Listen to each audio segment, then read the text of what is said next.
It won't matter what order the Atal'al Defenders come out with, because with this guide, you're going to be golden. My name's Coyote, and let's get to it. Stupid Coyote. Described by many as just a tank and spank boss, there are some mechanics you're going to want to look out for, as well as doing a little bit of a gear check to keep you from busting certain items. And I'll tell you more about that coming up. Let's talk the different bosses. The boss order does change week by week, but if you go take a look at Warcraft logs and see who people are fighting on early on Tuesday, you'll know who the first boss is.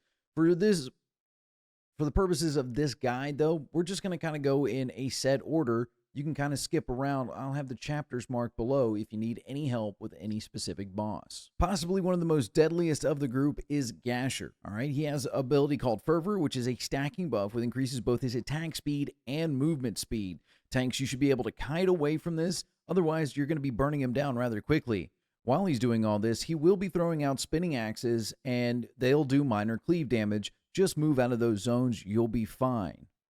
Next up, we have Zolo. Now, his main ability is Chain Lightning. So, when he spawns out to fight you guys, just have everybody kind of like loosely spread. It may be a little bit tougher for your melee, but it'll help out, because when he casts Chain Lightning, for each target it hits, it does more and more damage. And that's pretty much Zolo. Next on our list is probably our least frightening of all, and it's Zul Lor, all right? He's going to constantly cast Fatality that's going to reduce attributes of all nearby enemies. It's a curse, so you can have your druids or mages dispel. There's also a purple AoE that he does. All you need to do, exit it, and you'll be fine. Adding on to our not-so-scary big baddies, this chump is Loro, and he's really not that bad. All you have to do is interrupt his AoE debuff, which is a demoralizing shout. It will decrease melee attack power by 40, so just keep a kick on that, and you'll be fine. Next up is probably one of our more dangerous ones, especially for our melee. It is Mijan. He is going to be casting Thorns. This is a dispellable debuff that should be removed. Now, if you have a Warlock, they can just use their Fell Hunter or have your mages remove it that way.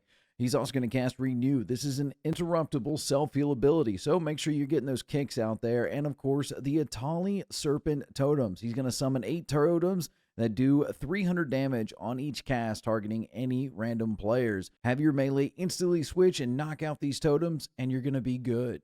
Last but certainly not least is Hukku.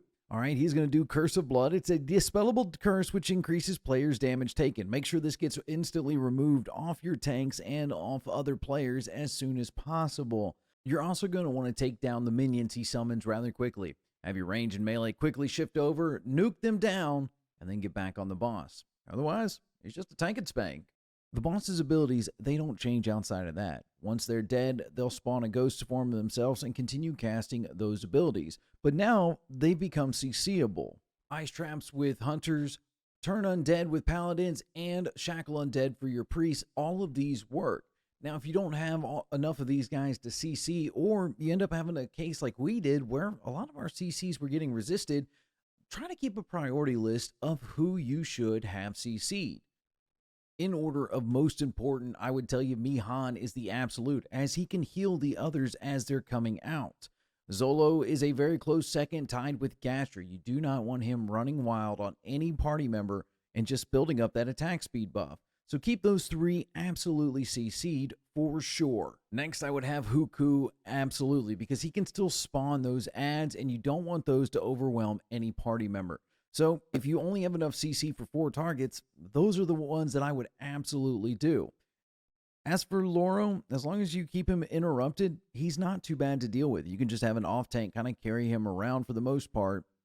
And finally, Zul Lor, we just kind of let him hang out. He was doing kind of pitiful damage to anybody he was attacking, and as long as you moved out of the purple zone he would spawn, he was fine just to let be.